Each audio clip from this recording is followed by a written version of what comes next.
जय हिंद दोस्तों। मैं आपका दोस्त आपका भाई प्रेमचंद्रा आज फिर से एक वीडियो लाया हूँ। मध्यकालीन भारत का इतिहास क्लास 2 है ये। एक वीडियो पहले भी बनाया जा चुका है। महमूद गजनबी पर आज पढ़ेंगे। महमूद गजनबी पर मैं क्लास लेकर आया हूँ। इसका मतलब ये नहीं कि मैं एक बहुत बड़ा टीचर हूँ।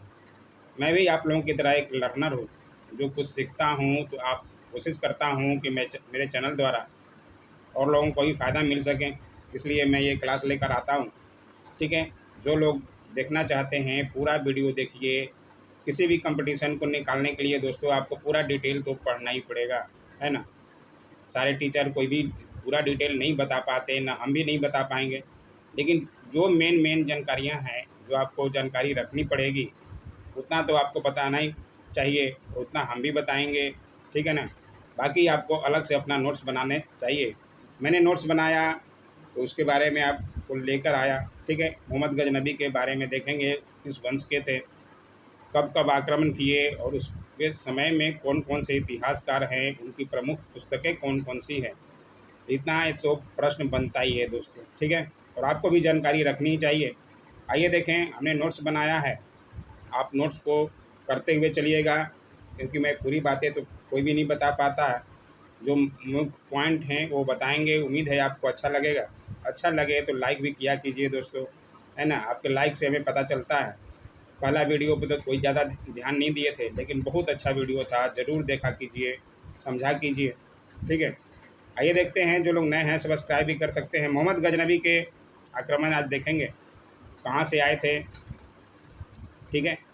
9वीं सदी के अंत में अब्बासी खलीफाओं का पतन जब शुरू हुआ तो 10वीं सदी में 4 प्रमुख शासक हुए। ये आप देख सकते हैं, ज़्यादा इम्पोर्टेंट नहीं है, फिर भी हमने पूरा डिटेल लिया है। हमें जहाँ से मिला जानकारी मिली तो हमने सोचा आपको भी बताना चाहिए। ठीक है। कहाँ से आई ये मोहम्मद गजनबी, ये पॉइंट ज़्यादा इम्पोर्टेंट है और हमें भी उन्हीं से जाना चाहिए। गजनी जो है राजधानी बना। ये देखिए, ससानी साम्राज्य के प्रशंसकों में एक तुर्क गुलाम अल्पतगीन खुरासान था। अल्पतगीन ने ही गजनी साम्राज्य या यामिनी वंश की कहा जाता है उसको। गजनी साम्राज्य कहिए या यामिनी यामिनी साम्राज्य। ठीक है। तो इनकी स्थापना किए कौन? अल्पतगीन कौन थे? एक तुर्क गुलाम थे। ठीक है। ससानी साम्राज्य के, और उसका को सेनापति बना, जिसे ने ससानी साम्राज्य के पतन के बाद मध्य एशिया में अपना राज स्थापित कर लिया और गजनी को अपनी राजधानी बनाता है। ठीक है। उसके समय में ही आइए और डिटेल देखेंगे, पूरा तो आप जानिएगा। गजनी को अपनी राजधानी बनाया उसने। मध्य एशिया में यामनी वंश की स्थापना की। यामनी वंश या गजनी साम्राज्य भी बोला जाता है। ठीक है। उसकी राजधानी गजनी थी। यामनी वंश के अंतर्गत ही मोहम्मद गजनबी का उदय हुआ। और ये कौन थे मोहम्मद गजनबी का? ठीक है। वस्तुतः अल्पतगीन के 1700 तुर्क गुलामों में, यहाँ पे पॉइंट ध्यान देने वाली है, एक था सुबुक्तगीन। ठीक है। इसका नाम भी जरूर ध्यान रखिएगा। सुमुक्तगीन या सुबुक्तगीन भी था, जो उसका उत्तराधिकारी बना। किसका बना? गजनी साम्राज्य का उत्तराधिकारी बनता है। और सबसे पहला तुर्क यही थे जो आक्रमण किए थे। ठीक है। तो ये इम्पोर्टेंट हो जाता है सवाल, इसलिए हमने लिया है। पहला तुर्क प्रश्न में आपको बार बार बन सकता है। सुबुक्तगीन प्रथम तुर्की शासक था जिसने भारतीय भूभाग पर आक्रमण किया।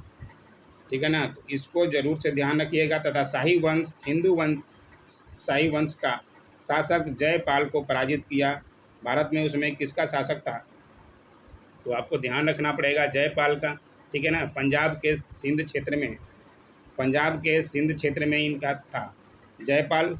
तो इनको ये सुबुक्तगीन थे प्रथम तुर्की शासक, और सुबुक्तगीन के ही पुत्र माने जाते थे मोहम्मद गजनबी। ठीक है। इतना तो आपको जानकारी होना ही चाहिए। ठीक है। और अब देखते हैं, गजनबी के ने कुल 17 बार आक्रमण किए और सुबुक्तगीन के विजयों से ही प्रभावित होकर मोहम्मद गजनबी ने भारत पर 17 बार आक्रमण किए हैं। प्रमुख प्रमुख आक्रमण को हम लोग देखेंगे। ठीक है। बाकी आप डिटेल को यहाँ से नोट कर सकते हैं, क्योंकि हमने पूरा बहुत विस्तृत लिया है। पूरा आपको बीपीएससी यूपीएससी निकालने के लिए पूरा डिटेल जाना पड़ेगा। छोटे मोटे एग्ज़ामों के लिए तो ये शॉर्ट में चल जाते हैं, ठीक है ना। तो उम्मीद है आप बीपीएससी की तैयारी कर रहे होंगे या यूपीएससी की या किसी भी पीसीएस एग्ज़ाम की, तो पूरा डिटेल देखिए, है ना। पूरा नोट्स बनाते हुए चलिए। कहा जाता है कि गजनबी का जो है उद्देश्य लूटपाट करना था, यहाँ सत्ता स्थापित करना नहीं था। और सभी लोग मानते हैं, और इस्लाम धर्म का प्रचार भी कुछ लोग कहते हैं इस्लाम धर्म का प्रचार करने आया था। लेकिन जो भी हो, उसका मेन काम उद्देश्य तो है लूटपाट ही करना था दोस्तों। पहला आक्रमण कब हुआ? मोहम्मद गजनबी का पहला और अंतिम और 16वां आक्रमण जो सबसे ज़्यादा इम्पोर्टेंट था, उसको बारे में आपको जानना ज़रूरी है। मोहम्मद गजनबी के दरबारी इतिहासकार कुतबी थे, फिरदौसी थे और अल बरूनी सबसे ज़्यादा प्रसिद्ध इतिहासकार रहे हैं, जो मोहम्मद गजनबी के समय ही रहे हैं दोस्तों, ठीक है। तो इनके बारे में भी पूरा डिटेल अभी देखेंगे, पूरा वीडियो ज़रूर देखिए। कुतबी के अनुसार मोहम्मद गजनबी का उद्देश्य मूर्ति पूजा को समाप्त कर इस्लाम का प्रचार करना था। इसलिए आपको भी ध्यान रखना पड़ेगा कि यहाँ पर सत्ता स्थापित करना उसका उद्देश्य नहीं था, ठीक है। बाकी डिटेल आपको यहाँ भी है। मोहम्मद गजनबी पहला शासक था जिसने सुल्तान की उपाधि धारण की, लेकिन जो खलीफा थे उन्होंने उसको एक्सेप्ट नहीं किया, ठीक है ना। तो इसके बारे में भी है, लेकिन ये धारण किया था, अपने आप को खुद सुल्तान कहा था। यद्यपि महमूद ने सुल्तान की उपाधि धारण की, किंतु खलीफा ने इसे स्वीकार नहीं किया। तो पूरी बातें यहाँ लिखी गई है, समझाई गई है, आपको उम्मीद है यहाँ से समझ आएगा। अब देखते हैं पहला आक्रमण कब हुआ, पूरा डिटेल में यहाँ पे लिखा गया 1001 ईस्वी में, ठीक है। पंजाब के सिंध में कौन राजा थे? तो जयपाल, आपको पहले ही बताया, ठीक है। बाकी प्रमुख यहाँ पे देख लीजिए। प्रमुखों में ज़्यादा एग्जामों में आपको नहीं पूछता है, ज़्यादा पूछेगा 16वां आक्रमण जो सोमनाथ मंदिर गुजरात में किया गया था, है ना। 16वां आक्रमण कब हुआ? 1025 से 26 ईस्वी में। 1025 ही माना जाता है। सौराष्ट्र के सोमनाथ, जो कि ये चांद का मंदिर था, उस समय गुजरात के राजा कौन थे? भीम प्रथम, ठीक है। इनका भी आपको डिटेल लिखना पड़ेगा। भीम प्रथम ध्यान रखिएगा, उम्मीद है आप नोट भी कर लीजिएगा। भीम प्रथम या चालुक्य वंश के थे। अब ये जब वापस जा रहे थे, जब सोमनाथ मंदिर को लूटकर, तो उनको जाटों ने बहुत परेशान किया, ठीक है। तो जाटों के कारण ही जो है वापस लौट कर आए। मोहम्मद गजनबी वापस लौट के आया और अंतिम आक्रमण 17वां बार जो है आक्रमण किया। कब किया? 10,027 ईस्वी में, ठीक है। तो इस बात को भी आप ध्यान रखिएगा। लास्ट आक्रमण कब था? 10,027 ईस्वी में। 17वां आक्रमण किस लिए? जाटों को बदला लेने के लिए, क्योंकि प्रतिशोध की भावना थी कि ऐसा कौन हो गया जो हमें रोक रहा है, मोहम्मद गजनबी को रोक रहा है। मोहम्मद गजनबी अपने आप को बहुत ताकतवर मानता था, ठीक है। तो इसके बारे में है, बाकी मैंने पूरा डिटेल लिखा है दोस्तों। आपको एक बार ज़रूर नोट्स को बनाना चाहिए ऐसे ही, ठीक है। जितने भी हैं पॉइंट, आपको पूरा डिटेल, अगर पीसीएस का तैयारी करना है तो ज़रूर से ज़रूर आप इनको कीजिए, ठीक है। और बाकी मैंने लगभग जो बता दिया है, जो ऊपरी जानकारी होती है जितना मोहम्मद गजनबी के बारे में। लेकिन आपको पूरा अगर पीसीएस निकालना है तो आपको पूरा नोट्स और पीडीएफ आप ले सकते हैं, टेलीग्राम ज्वाइन कर सकते हैं, ठीक है ना। ये देखिए 10,027 ईस्वी में महमूद का भारतीय क्षेत्र में अंतिम आक्रमण हुआ। इस आक्रमण में उसने जाटों को हराया और जाटों पर विजय प्रतिशोधात्मक थी, क्योंकि बदला लेना था। और यहाँ से प्रश्न बनता है, इसके पहले 16वां आक्रमण में जब सोमनाथ मंदिर लूटा जा था तो उसको किसने रोका था? तो जाटों ने रोका था, ठीक है। तो यहाँ से प्रश्न भी बना है, बहुत बार बना है, चाहे बीपीएससी हो चाहे हर एग्ज़ाम में। उसके बाद 1030 ईस्वी में गजनी में ही, गजनी राजधानी थी, महमूद गजनबी की मृत्यु हो जाती है।